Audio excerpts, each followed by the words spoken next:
We started out, I think we bought a shot glass, a box of shot glasses and a box of bottle openers Yeah. at the wholesaler. And I took them to the flea market and they went. And so I said, wow, okay. So we went back, I bought some more and all the stuff went and we've just added and added and Kind of like added. Bigfoot stuff. And yeah, we go to the Bigfoot Festival in Sutton every year. We've gone to the one in Jefferson, Pennsylvania, and this year we're adding 2 or 3 more that we're going to go to. Oh, very cool. Well, cryptids are kind of a big thing here in West Virginia with the Mothman. And what are some of the others? The Mothman, the Flatwoods Monster, or Braxy as they call her. Yeah. And then there's the Grafton Monster. There's Ogua that lives in the Mon River, and he goes from Fairmont up to Pittsburgh. He's like a half alligator, half turtle. Yeah. There's the snarly owl out in the Eastern Panhandle. There's all kinds of cryptids, and we're learning every day.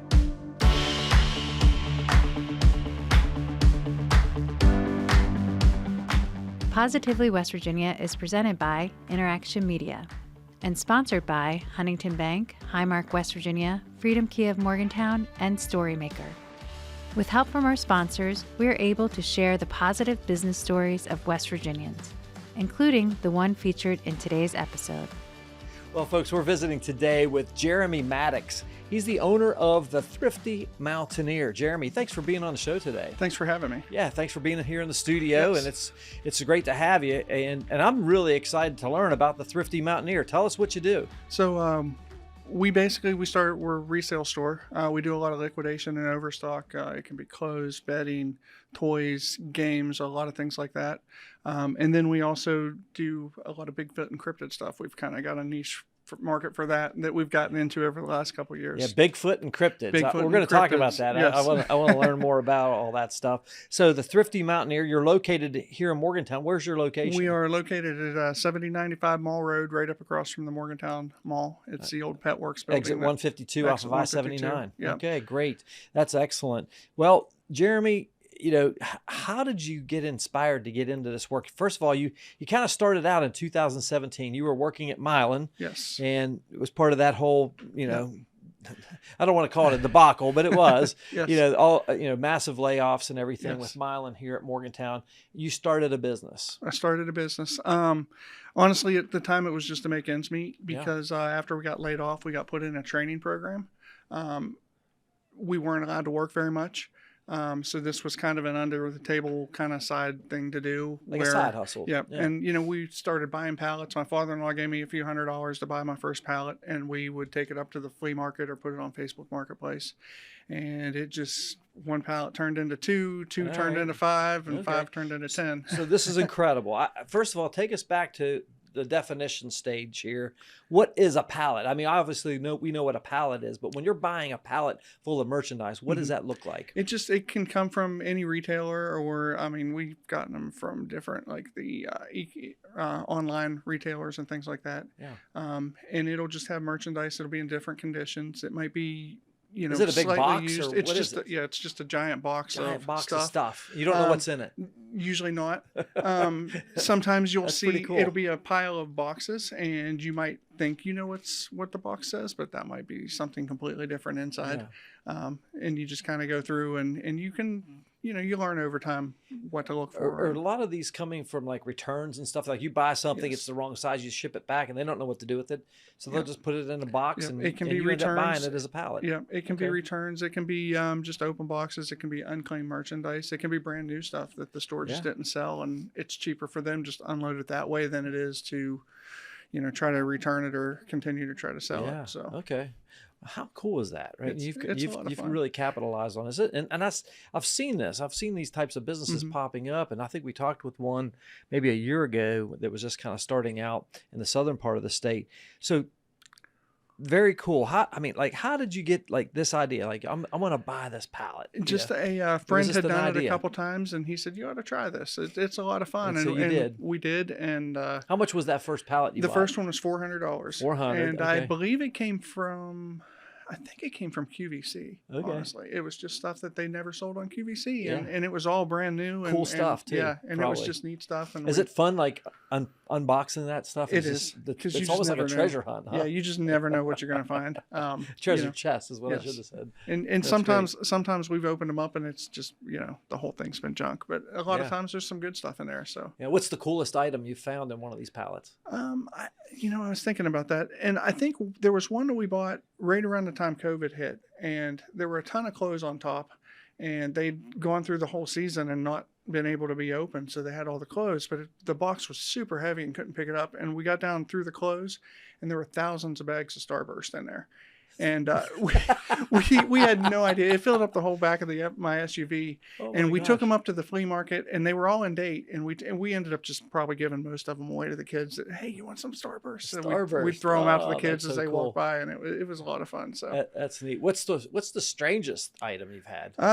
we found some adult novelty toys in there. Oh, yeah? And yeah, that was very interesting. So I had to do some research and try to figure out, what in the world is this? Google probably didn't like my searches that week. But we just never know what you're going to get. Right. That's the whole point, and it makes it a lot of fun. Yes. So tell us, specifically, you mentioned the cryptids and the Bigfoot stuff as part of your niche. Yeah. Well, is that something you're known for? I think we're starting to get known for that. So what does that mean? We started out. I think we bought a shot glass, a box of shot glasses, and a box of bottle openers. Yeah. At the wholesaler, and I took them to the flea market, and they went. And so I said, wow, okay. So we went back. I bought some more, and all the stuff went, and we've just added and added and Kinda added. like Bigfoot stuff. And yeah, we go to the Bigfoot Festival in Sutton every year.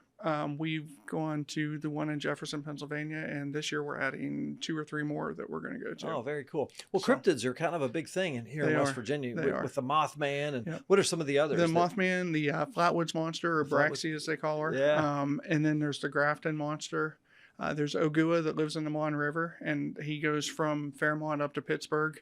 He's like a half alligator, half turtle. Yeah. There's the snarly owl out in the Eastern Panhandle. There's all kinds of cryptids, and we're learning every day. See, this Mon River cryptid, I'm not really familiar with it. Do you have any merchandise for him? We do. We Is actually, it a him or a he or she? I'm not sure. or do we even know? We probably don't know, but it goes all the way back to like the Native American times. No kidding. Like there were reports of this alligator turtle that lived in the river. Really? And so we created some of our own stuff using AI.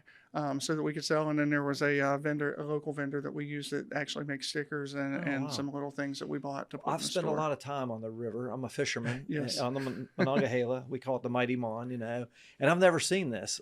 How do you pronounce it again? Ogua. Ogua. Yeah, and it's got a couple different names, but that's the one that I think is the most popular. Yeah, It's I would be interested in some of that. OGUA. I would be really interested in getting some of your cryptids on that, because that's really cool. We'll put it on one of the shelves back here. So that's really cool. Well, if you could tell folks your 30-second pitch for the Thrifty Mountaineer, what would you say?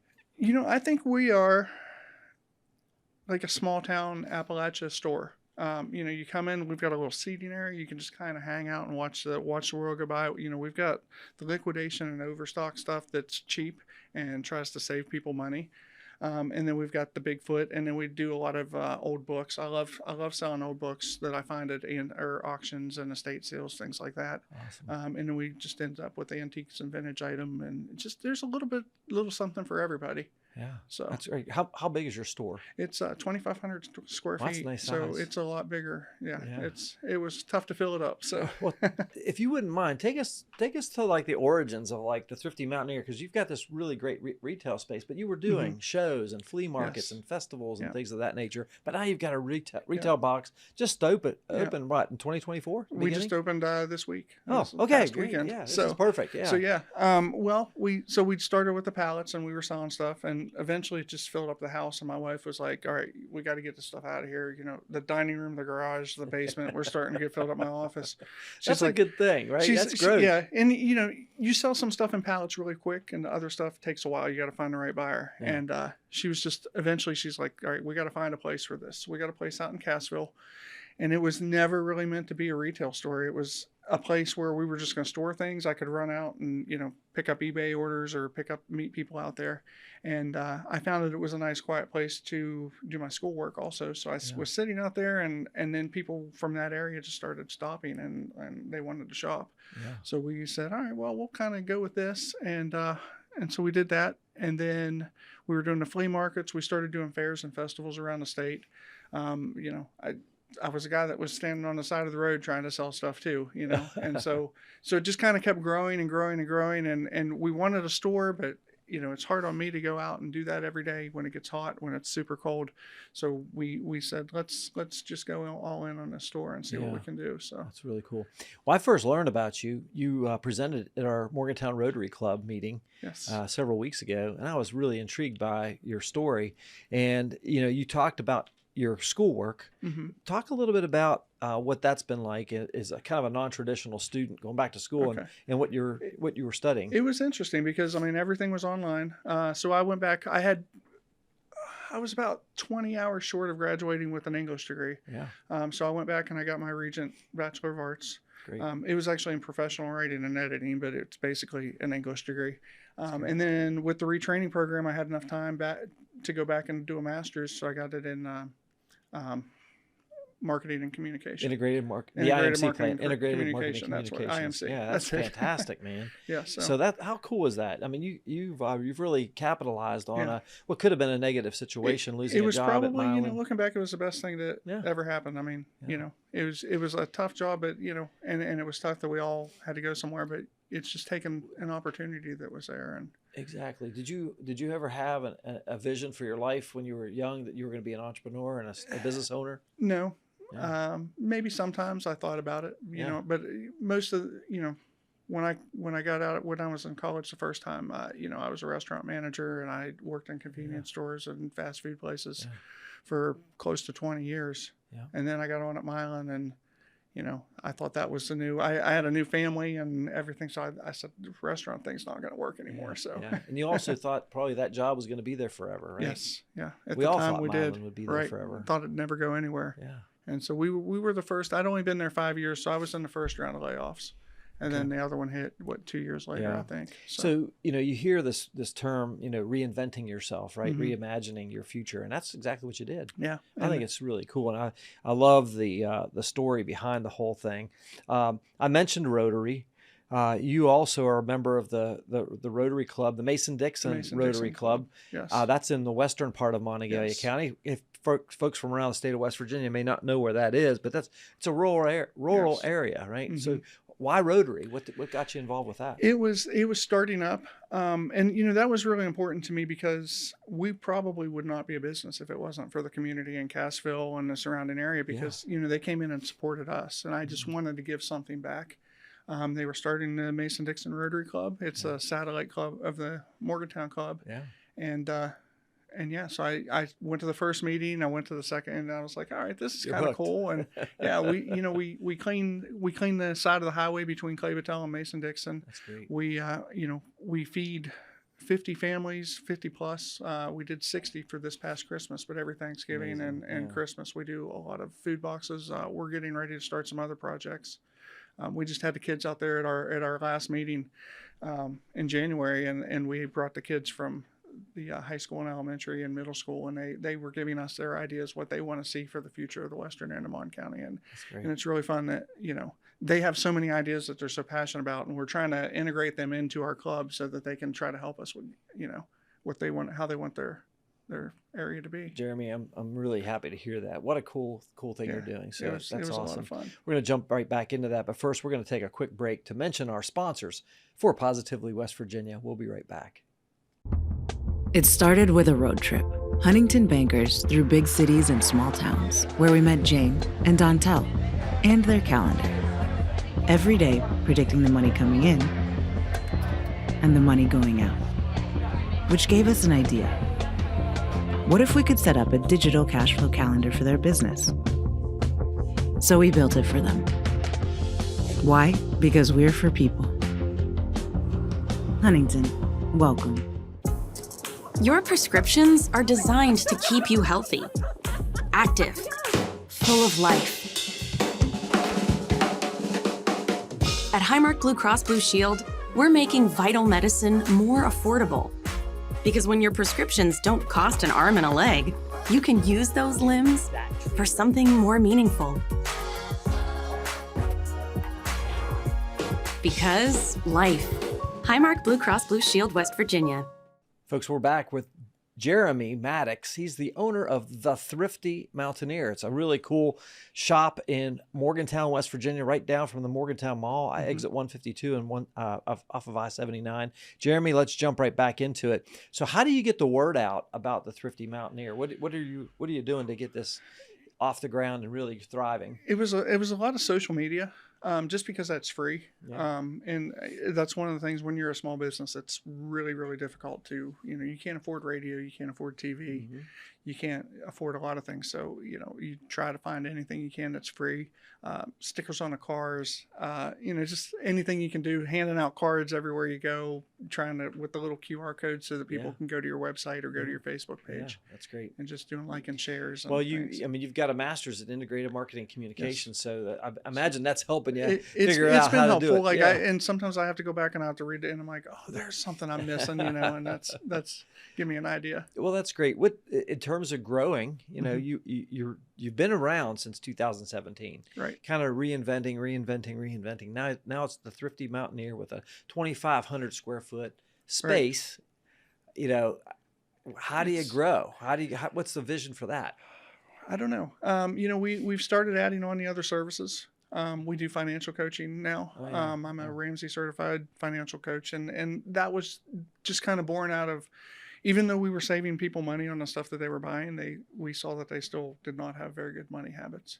Yeah. And I'd like to integrate that into the Rotary at some point, so we can go around and maybe teach people how to save money or how to budget, or, and a lot of kids, I just noticed they don't have any clue. There was a girl in Cassville when I was there, and she would come in every day and she would find something she liked, and she knew that she didn't have much money, but she would go home and she'd dig through the couch until she could find a quarter, and she'd come in and I'm like, all right, let's make a deal. I'll do it for a quarter, And I thought it really stuck with me that was kind of a terrible way to view money. Had she saved up or learned anything she could, she could do much better. Well, of course, the Ramsey network and the budgeting app, every dollar, that's something every dollar, our family uses. I believe in those principles. Yes. Here at Interaction Media, my company, we espouse the entree leadership business principles, and ever, I don't know how long it's been. For a long time, I've been abiding by those principles for business leadership.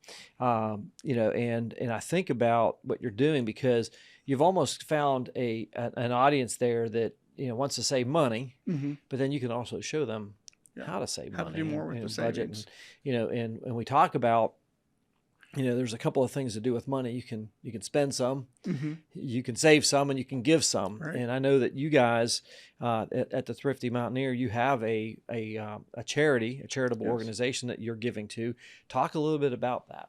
So when we started the business, all the way back when we started in 2017, one of the things that was really important to us was that we wanted to give back to the Epilepsy Association of Western and Central Pennsylvania. Yeah. My daughter had epilepsy as a child. She had seizures, absence seizures, which aren't the kind, like they're not the convulsive seizures, but they were just the staring fits that could last from 2 or 3 seconds to 10 seconds. And it was just really important because they kind of took us in and they taught us. We had been up at UPMC, and the doctor up there said, you really need to get in touch with these guys, because everybody thinks grab your tongue, but that's about the worst thing you can possibly do, is stick your fingers in somebody's mouth that's having a seizure. Yeah. And so they taught us, they gave us a place to advocate and, make people aware of what to do if somebody's having a seizure. So we've been really proud to give back.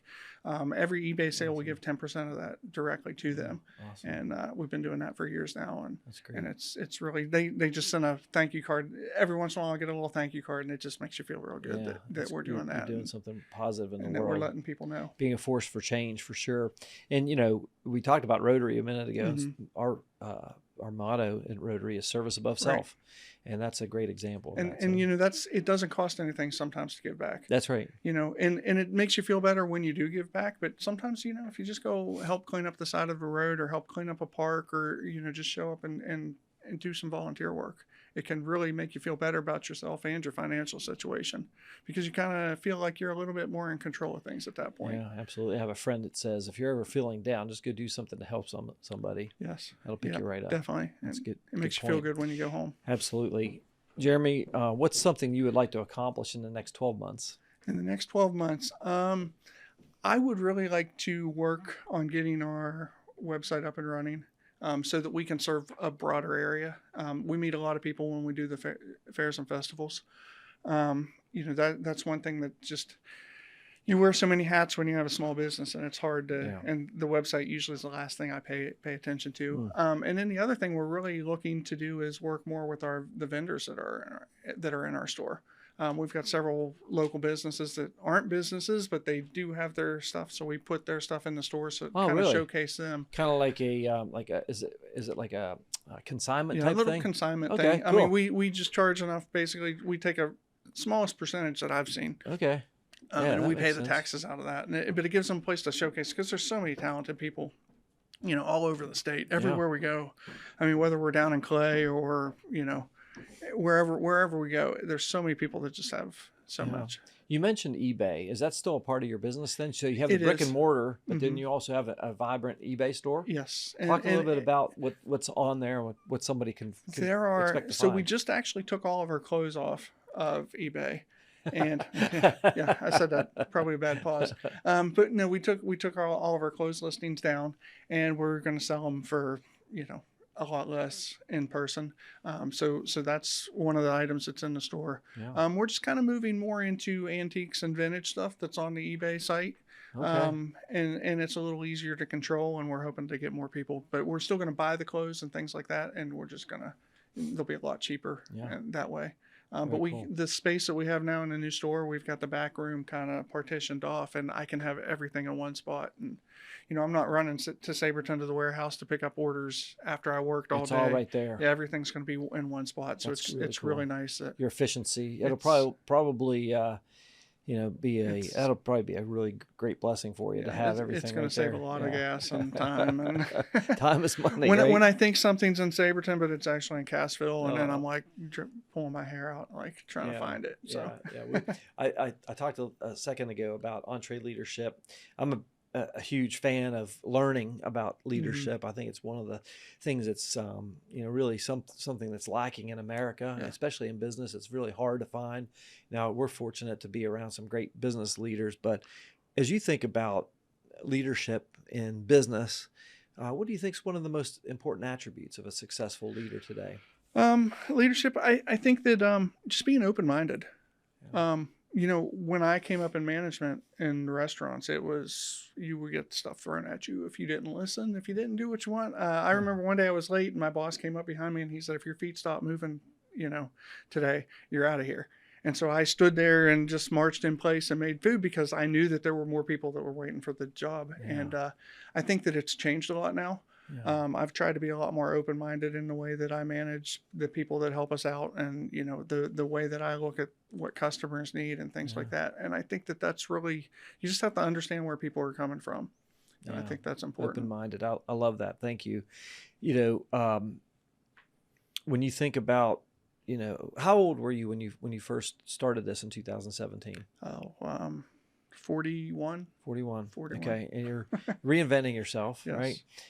You decide to start a business. Mhm. You buy a pallet for Right. $400, and next thing you know, you change the whole direction of your life. Yeah.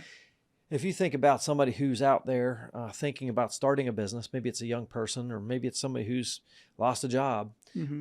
what piece of advice would you give them about starting their own business?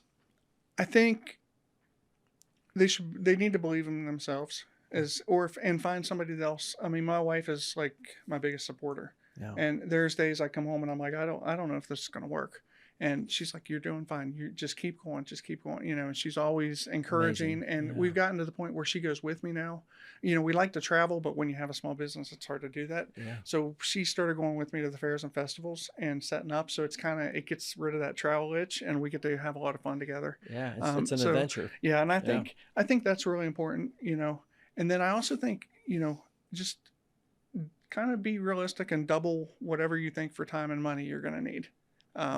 and you may not spend all that, but I know, just moving into this bigger location, that was a big, it took me an hour and 15 minutes, I think, to set up the bank account. Yeah. And I had not planned, I thought it was going to be quick 15 minutes in and out. Yeah. Like when we did the electricity, they said we need 2 months security deposit plus your first month. And, we're in an old pet groomer place and they used $350 worth of electricity a month. And I was like, we're not going to use that much. And they're like, that's how we do it. And I was like, so I had to come up with $700, man. just to get the power turned on in my name. And that was, so there's a lot of things that you just need to think about and plan. Insurance can take up to 20 days to get your insurance policy activated. Sure. And, we're still waiting on our signs at the store because it's just too cold, I guess, when you open a business in February, Yeah. There you go. They're worried about how they're going to stick. So, yeah. Well, Jeremy, I kind of glossed over the financial coaching aspect because you're actually a certified financial master training coach from Ramsey. Mm-hmm. And I wanted to mention that because I think it's very important. We kind of got off track there, but that's okay. I mean, I want to come back to it.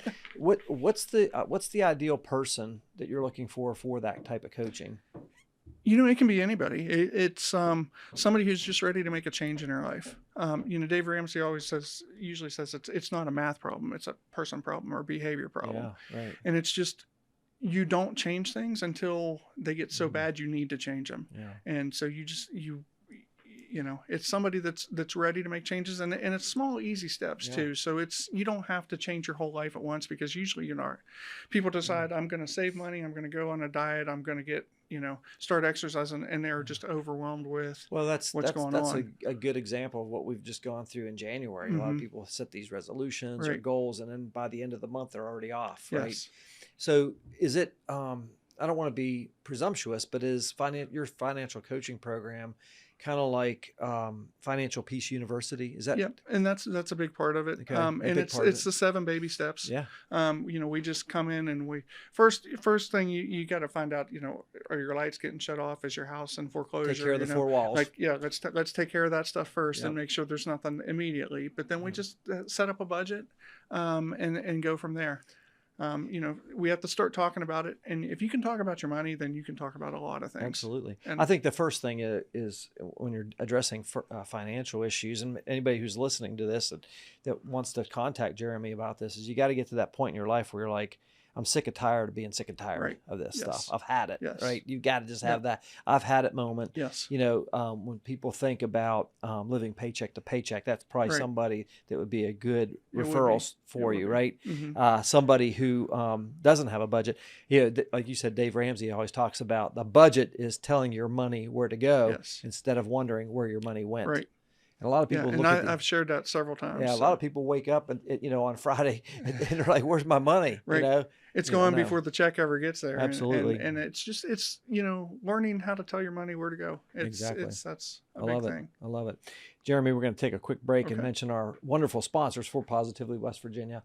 We'll be right back. Adventure awaits. It's time to hit the road with a brand new Kia from Freedom Kia in Morgantown. Whether you're traveling near or far, you'll love the journey in the 2023 Kia Sorento. Right now, get a saving of $4,000. And all month long, Freedom Kia is donating $50 for every vehicle sold to Homestead Farm Center Incorporated. Head to Freedom Kia right off exit 153 on I-79 in Morgantown, or visit us at www.freedomkia.net. My name's Caitlin Furby. I'm an interior designer with Remarkable Interiors. Our time is very limited. We're trying to do everything we can possible to keep our clients' projects moving and rolling. So StoryMaker has been really great for us for putting out how to explain our company. I can sit and agonize about a post. And is this right? Does this sound good? When I use StoryMaker, it sounds so beautiful and it was so easy, and it saves me a lot of time to do the things that I'm really good at. We're back. We're visiting with Jeremy Maddox. He is the owner of the Thrifty Mountaineer in Morgantown. Jeremy, let's jump right back into it again. We were talking a little bit about financial coaching that you do. What's one book that you would recommend for aspiring entrepreneurs? So I actually brought it with me today. It's the right. one-page business plan. Yes. We use this in my marketing one of my marketing classes, and I know the university didn't really like the professor to use that. They thought it was old, but it's very simple. What's the principle? Yeah. You go through, and it basically gives you, it walks you through, it gets your mission statement, it talks to you about how to plan, how to, the things that you're going to need, and it just goes through, and I don't write in my book. I always write it on paper, but I do go back every couple months and look at this, or once a year I Keeps go through and focused. rewrite it, and it keeps you focused on what you're doing. Yeah. There's a lot That's of great. SWOT analysis in that, so you recognize your strengths and your weaknesses. And, sometimes we want to do things and we're trying to do things, but it's more of a weakness. And we're like, all right, the time we're spending on this, we can stop doing that and maybe, play to our strengths a little better. Yeah, I love it. What's something you do every day that you think contributes to your success? Stay on a schedule. Write things down. Communication with my wife is a lot of it. Who's going to be where and when, and which one can get the kid and take her where she needs to go. Yeah. And she's How's your daughter doing, by the way? She's with her good. She epilepsy? hasn't had a seizure. She's hopefully grown out of it. Awesome. And that's something that can How happen. old is she now? She's 16. She All just right. turned 16 that's last great. month. So That's great. You had mentioned that you and your wife were doing, traveling as part of your business and going to these shows and festivals and things of that nature. And it was really lucrative, but it was also a kind of an opportunity to bond and connect and use it as a little vacation, right? Yeah. You had also mentioned these roadside areas. Like how did you do? You're not doing that anymore. no, presume. I'm not going to do that. Yeah, We're but- going to continue to do the festivals, but so you see those do- pop-ups, right? yes. They're people with like a minivan or a van, and they just pull up alongside and they set up tables. Yeah. How do you find the spot to do that? it's back in the hard day, just talking how to did you do people. Seeing where people are. Yeah. But you don't want to just show up, because a lot of people are pretty territorial about their spot. So, Okay. they will get mad if you're not there. So Yeah. usually you want to find a friend or make a, network a little bit. Yeah, kind of like, hey, would you mind if I? Yeah. Can I tag along with you when next time you go up there? And then Okay. I'll spend most of the day trying to get to know the other people that are set up okay. there. So when I go back by It's myself, almost a they'll whole be like, culture "Oh, yeah." in and of itself. It is. It's fun. And a lot of that stuff, we always called it the underground economy, because I just watched so much cash flow at the flea market and things like that it's crazy. Yeah, So, I bet that's pretty cool. Yeah. Cool it is. experience. Yeah. That's awesome.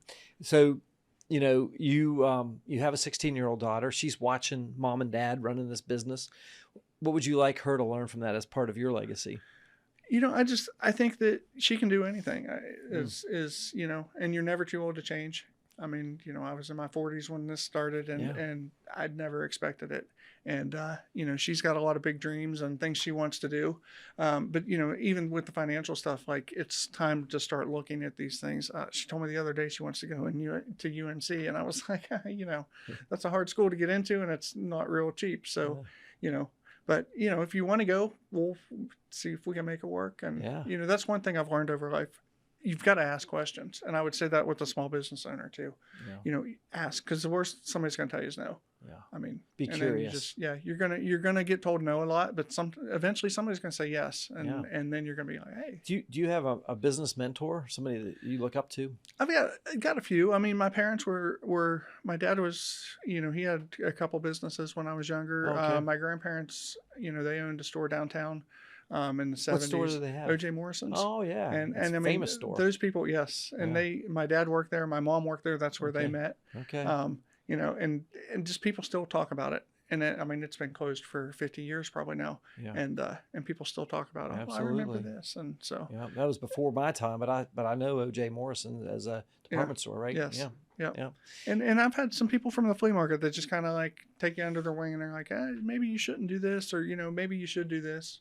And, and we sell at different places. And so I don't try to go and bring the same stuff to the flea market that they're going to have at the flea market, because that's their thing, but we've gotten into our own thing. And what's the hot seller in the flea market industry right now? Oh man, it just kind of depends. I mean, people go up there and they buy anything and everything. You'd be surprised what people buy. Yeah, you'd be surprised. I mean, there's a guy that goes up there and he just finds old tools in his garage and makes statues and yard decorations. There's people that come up there with clothes and sell them really cheap. There's people that it's more like a yard sale. There's people with antiques. There's people at Christmas time they come out and they've got their own wreaths that they make, and there's just such a variety, and that's what I kind of like about it. So that's cool. Everybody's got something different. Yeah, that's neat. That's very cool. Jeremy, we've covered a lot in this interview. Is there anything you think that folks need to know about Jeremy Maddox or the Thrifty Mountaineer? I just think it's a fun place. We really wanted to make a place where, we could sell stuff and have fun, but we also wanted to highlight a lot of our local vendors. Yeah. And we've dedicated a whole space. We've got a few we've got some candles, we've got bath bombs and lotions, and we've got all kinds of stuff. Yeah. We've got some melts coming this week. We've got some freeze-dried candy, I think, coming from Brewston Mills. Cool. We've got somebody that makes like signs and slate laser engraving. Okay. We're just we're letting that run as much as we can, because we just love meeting all these people, and it's fun to give them a chance. I love it. Jeremy, as we close out our time, how can listeners learn more about the Thrifty Mountaineer and even get in touch with you? Okay. And give your location? Okay. Yeah, we're up in Westover across from the mall. It's 7095 Mall Road. We've got a website. It's www.thethriftymountaineer.com. They can follow us on Facebook. It's the Thrifty Mountaineer. We have an Instagram page, and I'm terrible at using Instagram just because I don't know really how to use it. I've not learned that part yet. But it's _Thrifty_Mountaineer. Okay, cool. And so they can go there, or they can just get a hold of us through the website and that's great. Answer phone calls. Come up and check you out. Come up and check us out. You're open now. You just opened here in February of 2024. Tuesday through Friday, 10 to 6, and then 10 to 4 on Saturdays. Awesome. Yeah, that sounds great. And we'll make sure, Jeremy, that we have links to all that stuff in the show notes, and tag you guys on social media so folks can just, with a click, just go check it out. Jeremy Maddox with the Thrifty Mountaineer. It's been a real honor to have you on the show today.